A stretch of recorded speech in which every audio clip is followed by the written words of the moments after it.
Bismillahirrahmanirrahim. Assalamualaikum warahmatullahi wabarakatuh. Perkenalkan, nama saya Diki Nardo, kelas MBS 4G. Di sini saya akan menjelaskan materi perkuliahan perekonomian Indonesia, di mana yang akan saya jelaskan ada 3 poin, yaitu konsep lingkup perkuliahan perekonomian Indonesia, kemudian yang kedua sejarah perkembangan perekonomian Indonesia, kemudian yang ketiga sistem perekonomian Indonesia. Langsung saja, yang pertama, konsep lingkup perkuliahan perekonomian Indonesia, di mana agar mahasiswa mengenal dan memahami tentang tahap dan permasalahan pembangunan ekonomi di Indonesia dengan memperhatikan ciri khusus karakteristik Indonesia sebagai negara kepulauan Nusantara.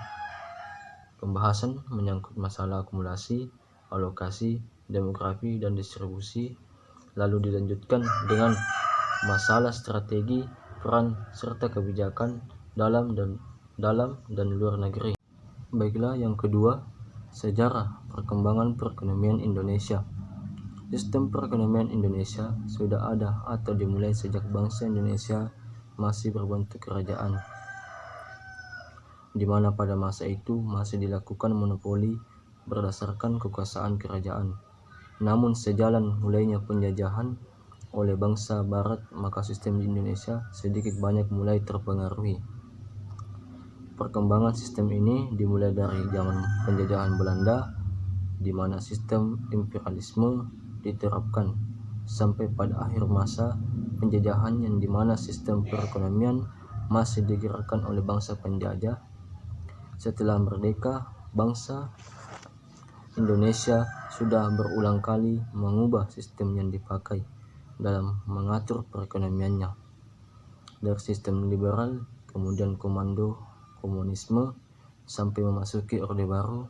Pada masa Orde Baru terdapat perubahan yang signifikan, kemajuan yang dialami oleh bangsa Indonesia dari segi kemakmuran rakyatnya, di mana pada masa ini menggunakan program Repelita. Namun ketika tahun 1999 terjadi reformasi baik sistem politik maupun ekonomi, pada akhirnya bangsa Indonesia sampai dengan sekarang ini menggunakan sistem perekonomian Pancasila atau kerakyatan, di mana tujuan dari perekonomian ini adalah tercapainya keadilan sosial bagi seluruh rakyat Indonesia. Kemudian poin yang ketiga yaitu sistem perekonomian Indonesia, di mana ada liberal, terpimpin, ekonomi, dan Pancasila. Nah, sistem perekonomian yang diterapkan oleh Indonesia adalah sistem perekonomian Pancasila, dan Undang-Undang 1945 adalah landasan adil sistem perekonomian Indonesia. Dasar politik perekonomian ini diatur oleh Undang-Undang 1945 pasal 33 yang berbunyi, ayat pertama, perekonomian disusun sebagai usaha bersama berdasar atas asas kekeluargaan. Kemudian ayat yang kedua, cabang-cabang produksi yang penting bagi negara dan menguasai hajat hidup orang banyak dikuasai oleh negara.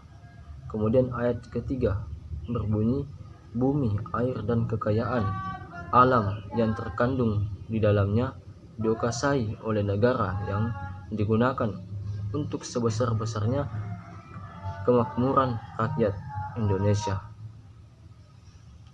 Baiklah, itulah yang bisa saya jelaskan. Kurang lebihnya mohon dimaafkan. Wabillahi taufiq wal hidayah. Wassalamualaikum warahmatullahi wabarakatuh.